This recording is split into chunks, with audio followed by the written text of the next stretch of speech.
The Mayo Experience. That Mayo Experience. That Mayo Experience. That Mayo Experience. Experience. Welcome to the Pat Mayo Experience mini version presented by DraftKings. Smash the like, sub to the channel. If you are looking for the rankings, they are down in the description, updated at the beginning of every single day. If you need to know, I did the rankings debate show where we created the rankings on Monday with Jake Seeley. Obviously, that's an hour and a half long discussion, position by position. If you want to hear why certain guys are ranked, why they're ranked there, what you need to go do. You can go watch the video. You can listen to the podcast, whatever. Davis Mattek is joining me right now to talk about these Jets and Bills guys, because obviously we do that show on Monday. We didn't know the Monday night game, and things happened, Davis, on Monday Night Football.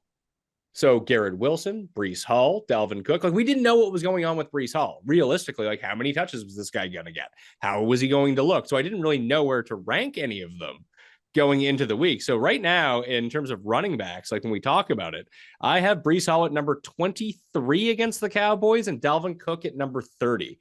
Do you think that's wrong? Having them Hall over Cook, or is Hall just too good to deny?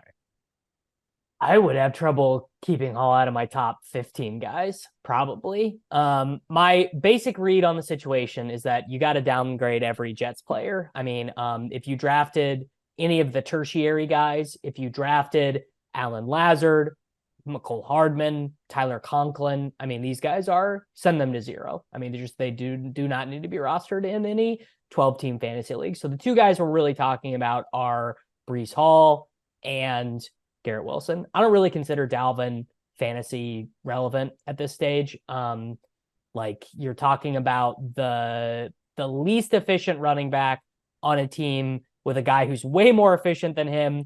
What is, from this point forward, from week 2 to week 18, what is the Jets average team total going to be? It's going to be Cardinals-esque, 16.5, 17.5, kind of their average team total. Now, maybe there's something that will come in that I can't see. Maybe they sign Carson Wentz, and Carson Wentz looks like 2017 Carson Wentz. I don't know. Maybe Phillip Rivers comes back. I don't know.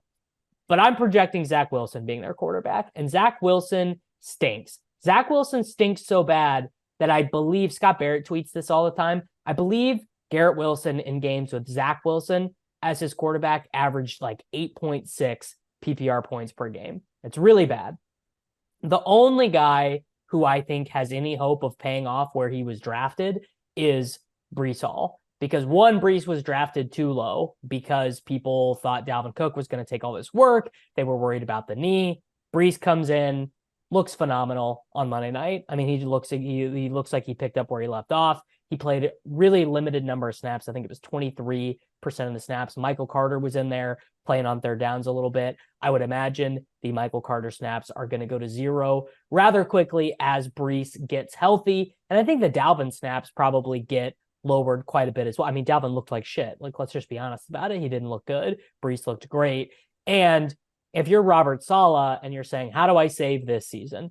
Zach Wilson's my quarterback. Aaron Rodgers has a ruptured Achilles. How do I save my season? It's giving your only good player the ball more, which would be Breece Hall. So running back 23 feels low.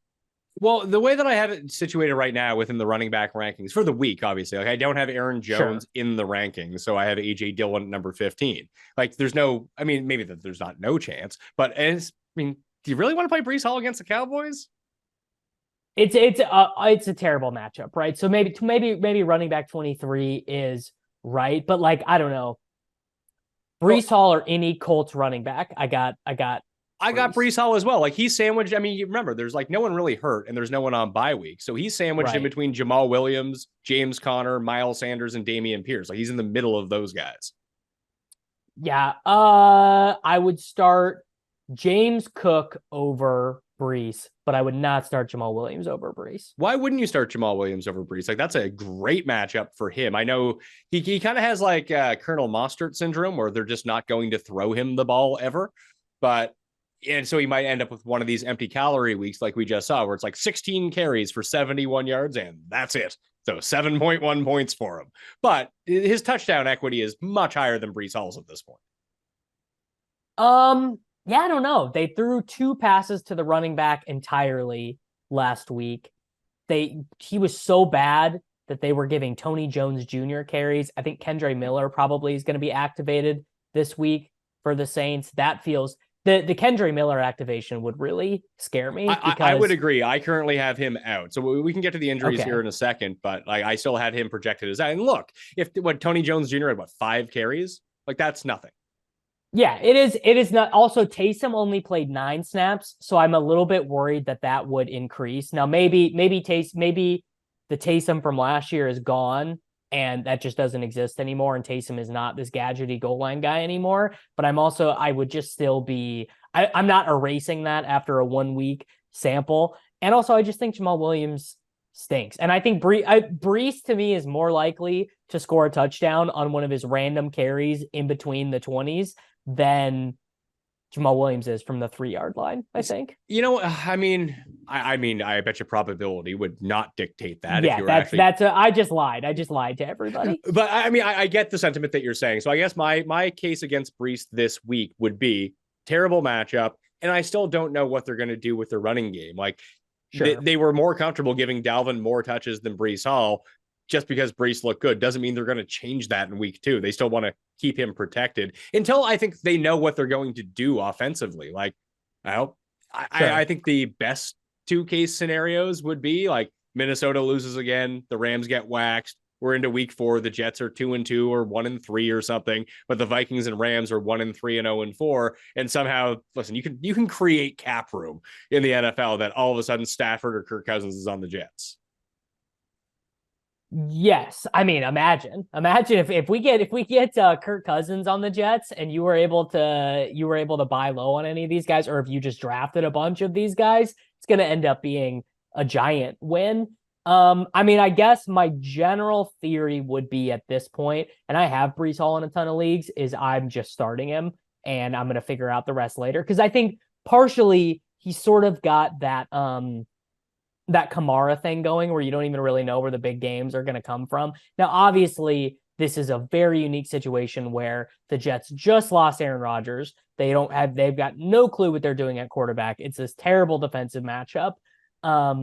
But also it just feels like I'm not going to try and guess with Breece Hall. Like I am looking at lineups where I have Breece Hall right now, and I'm just like, you know what? This is just not even like, I just am going to start him. I'm not piddling around with it. Yeah. I mean, running back number 23 for the week means he's probably like, if he's not a starter on your team's pretty good at running back.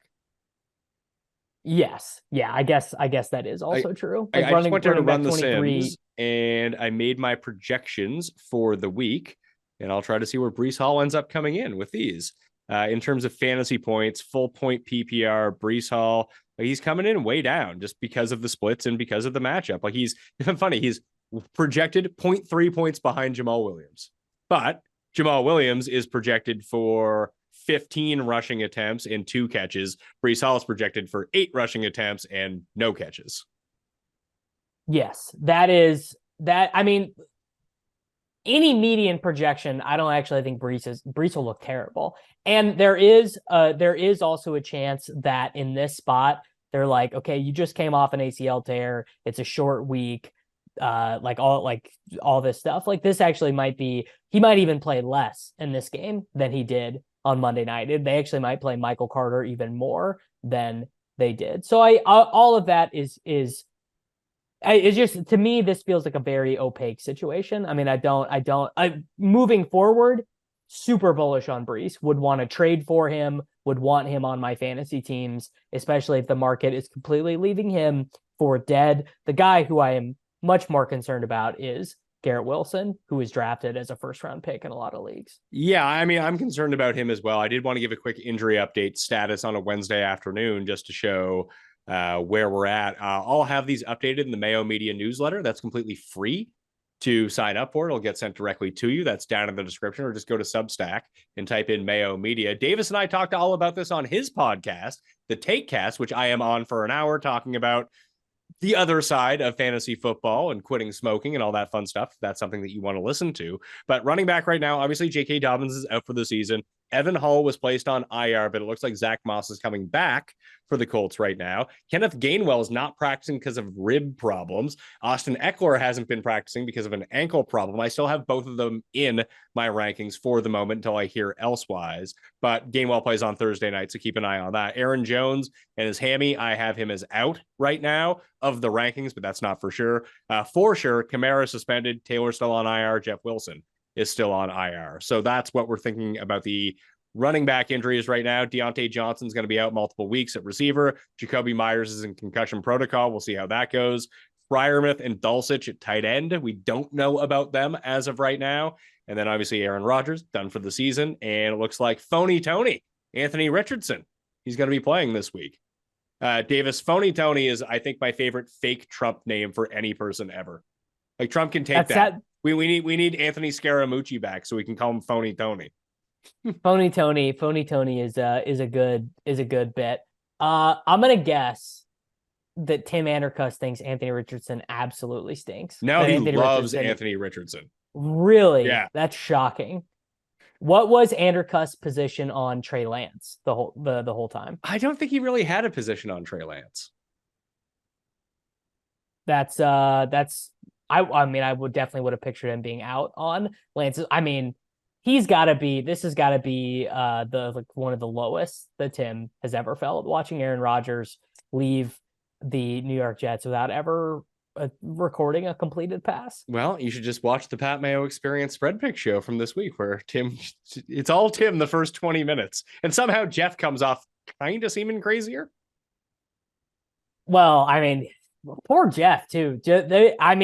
Your co-hosts, I mean, probably the two most tortured fan bases right now in the National Football League. That it is unbelievable to me how watching a Chargers game, you can just see how it's going to go bad. I mean, it doesn't matter what the score is, it doesn't matter how many points they're up. You just watch a Chargers game and you're like, I have seen this movie before. And I don't know, they're cursed. I mean, I don't even believe in curses. I don't even believe in any of that. But like the institutional memory of the Chargers losing every important game always, like it is nuts to me. I do not get it. James Cook, you mentioned. I have James Cook at 19 in my rankings this week. That's a spot above David Montgomery, a spot behind Isaiah Pacheco. So he's in that like Rashad White, Brian Robinson, Pacheco tier. And the one thing I didn't like was during the 2-minute drill, Latavius Murray was playing running back. Latavius Murray. What the fuck was going on with that? Yeah, I mean, I guess I don't have I can't get inside the mind of him. If I had to guess, I mean, veteran running back, like coaches just love to rely on veteran running backs in that situation. Like people are going to be mad when they spend all their fab on Justice Hill and then Melvin Gordon is randomly in there on third downs for the Baltimore Ravens. Like that's totally something that can happen. I'm going to guess that is eliminated over the course of the season. I actually thought the lack of work for Damian Harris was sort of illuminating for Cook in a way. Like I thought Damian Harris would actually play a little bit more than he did. I think in the end, he only got one rush. And obviously that was a weird game. Like Josh Allen kept throwing these terrible interceptions. So maybe their plan was to play more Damian Harris, but in general, that just the crazy amount of work, like James Cook got all the important work pretty much other than that 2-minute drill. But yeah, Cook is going to be, if that's their plan, if freaking the oldest running back in the NFL is in there in the 2-minute drill, then some of those easy points that you would have gotten from James Cook, I mean, those are gone. And that is important work. 2-minute drill is important work for running backs. For sure. And like we still, I think currently have him kind of hedge projected that he'll get that job back because we have him projected for 3 catches on 4.5 targets for the week for 30 yards. But like to see his projection against everyone else this week, like I have him at 19 in my rankings, but he projects as the 11th best quarterback or running back with 63 yards rushing on 12 carries, 30 yards on 3 catches and half a touchdown. That makes him basically Josh Jacobs. Pretty good.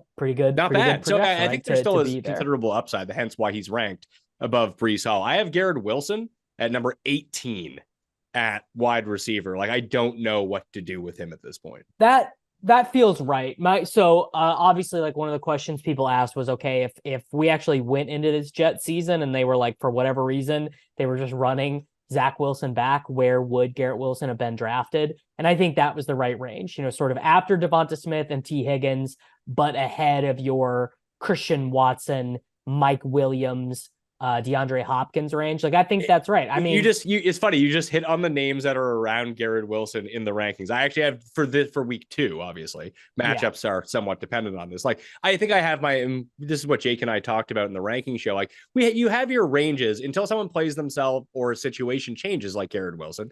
Like, the same 9 guys are going to be at the top of the rankings every single week unless something dramatically changes on these teams. It's not like, oh, Jamar Chase had a bad week, he's 30th in the rankings now. Now, if he sucks if T. Higgins has 0 points for 5 straight weeks, it's like, maybe we need to reevaluate what we thought about T. Higgins, but he's going to remain in the same zone for the moment. So matchup kind of dictates who's slotted 1 above, but it is a dramatic decrease from Garrett Wilson, who was inside that sort of top 10 of what we thought about.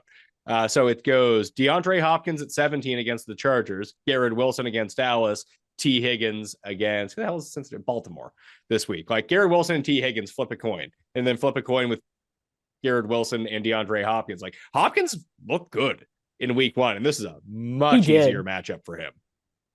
I believe Hopkins finished second in weighted opportunity ranking in week 1 of all wide receivers. I mean, it's really exactly what we thought, which is that the Titans offense is going to be dog water. They recorded 0 touchdowns on offense. Ryan Tannehill, like, I don't know if people were watching that game. Ryan Tannehill tried to throw 7 pick sixes. It felt like every time he dropped back, he was on the precipice of just a backbreaker. So Tannehill looked awful, but Hopkins looked really good. I mean, I think any concerns of rust, or this is Adam Thielen where he just can't separate anymore, I didn't think any of that was true. I thought you basically got what you bought with DeAndre Hopkins. So 18 sounds good, and then Lazard is in a pinch if you need a flex. Say that again. Like, Lazard is basically best case scenario of flex if you have a bad team. I mean, I would rather start Rashee Rice this week than Allen Lazard. I would rather start Deontay Hardy, the 3rd wide receiver, really the 4th wide receiver, because he played behind Kincaid for the Bills. I mean, I just can't any of the wide receivers this week that are waiver wire pickups, obviously non Puka Nacua, but Kendrick Bourne, Calvin Austin, Trey Palmer. I would rather start any of them. I think the base expectation is the Jets pass for about 160 yards per game. I couldn't imagine playing in a league where Puka wasn't drafted. Yeah, wouldn't be with me, put it that way. He's not out there in very many of my leagues, but in the couple where he is, the size of these bids, I mean, I do not recall ever typing in this many digits for a wide receiver on free agency ever before. Well, it's going to suck when Cooper Kupp comes back and he's on the bench. Well, this is what, I mean, I do think that might happen, but this is how it plays out in my mind if things work perfectly. 1, your base assumption's got to be that Matt Stafford is actually good and that it wasn't just a one-time thing against a shitty Seahawks defense. It's got to be that Stafford has sort of turned the clock back. The Rams offensive line is decent.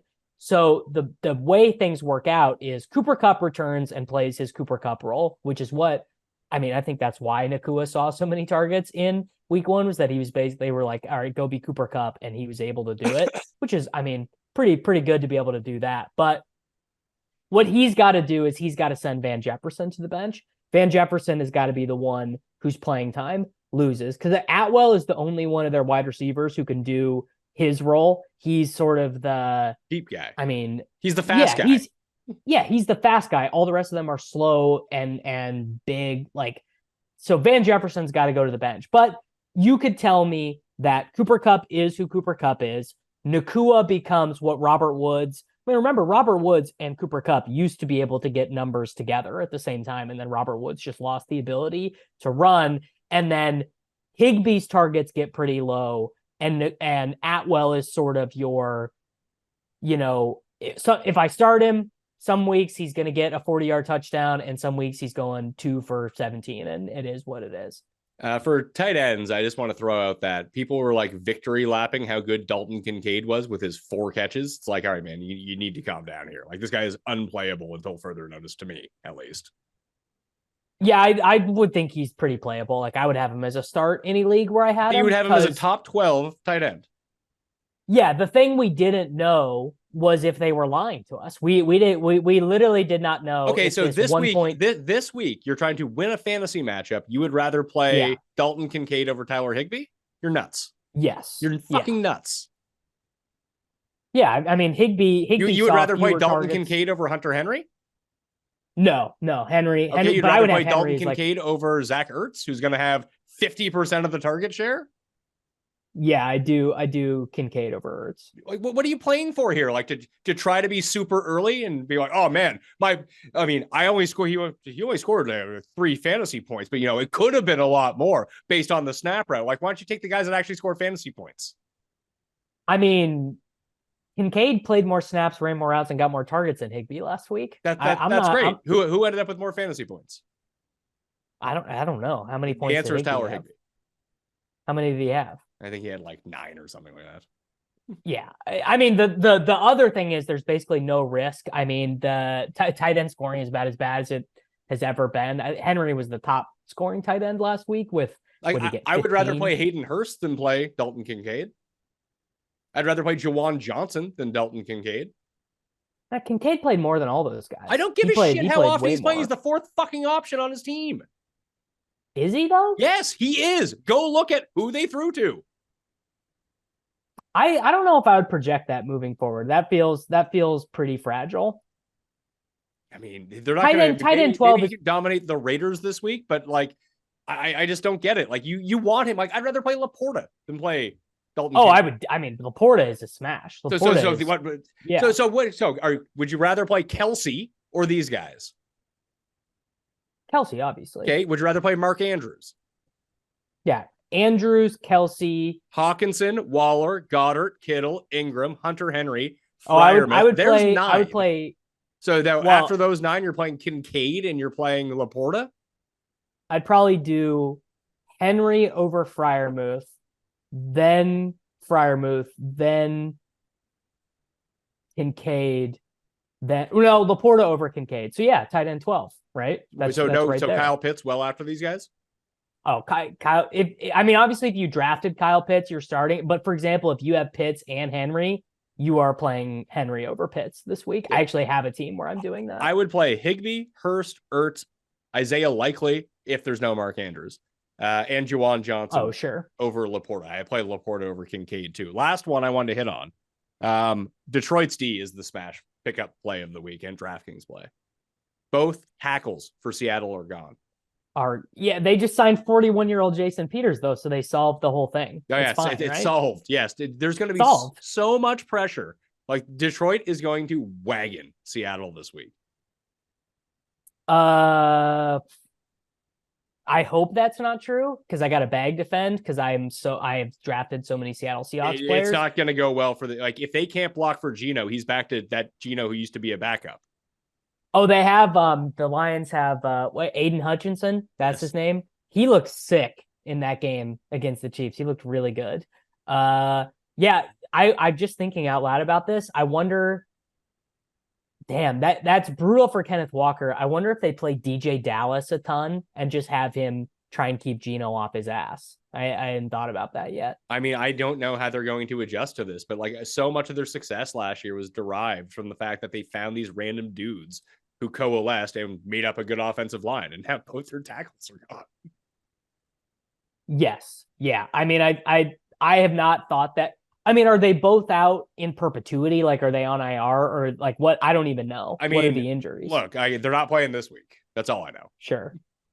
Yeah, that's not great. I would look into that a little bit more. Like, I moved them up to number 6 in my defense rankings for the week. I still have the Bucks, Cardinals, and Giants this week as defenses too.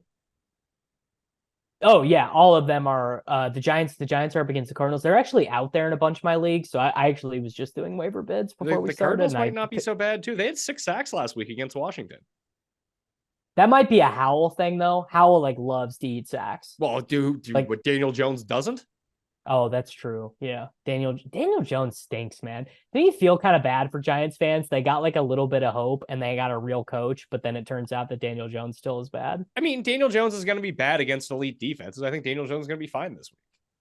Like, Dayball's an awesome I mean, he'll coach. be fine for fantasy. What's that? He'll be fine for fantasy. He'll be fine in real life, too. Like, the Giants are going to go stomp a mud hole in the Cardinals this week. Like, Washington legit sucks. Like, Sam Howell's terrible.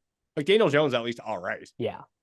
Yes, Daniel Jones is at least all right. I mean, you just feel bad for him, though, because they're, like, never going to win their division, which feels sad.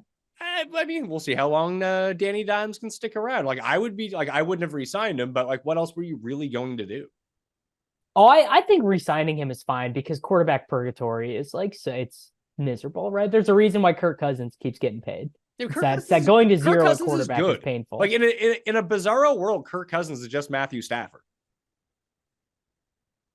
Well, the thing about Stafford that actually made him more likely to ever win a Super Bowl than Kirk was that he is so willing to make mistakes. I mean, the year they won the Super Bowl, he led the NFL in interceptions, whereas Kirk Cousins, I actually think Kirk might even be like a better, more accurate passer and better decision maker, but there is something built into his brain that just does not allow him to want to make that many mistakes, which is funny because he's like he fucking fumbles every snap that he gets somehow. But yeah, he just doesn't. He's kind of got that Alex Smith disease. He doesn't test the boundary as often as he needs to. The rankings are updated down in the description right now. You can go check them over at DK Network, or just like I said, hit the link right now. You can find me on the Takecast with Davis. If you subscribe to that on Apple Podcasts or Spotify, or you can just subscribe to the Pat Mayo Experience. And if you do and rate it 5 stars and leave a review, you'll be in a draw for $500. And we are announcing the winner on Friday. So thank you all for watching. That was the update. Sub to the newsletter for all of those updated injury reports as well. And I'll see you next time. Pat Mayo Experience! Experience!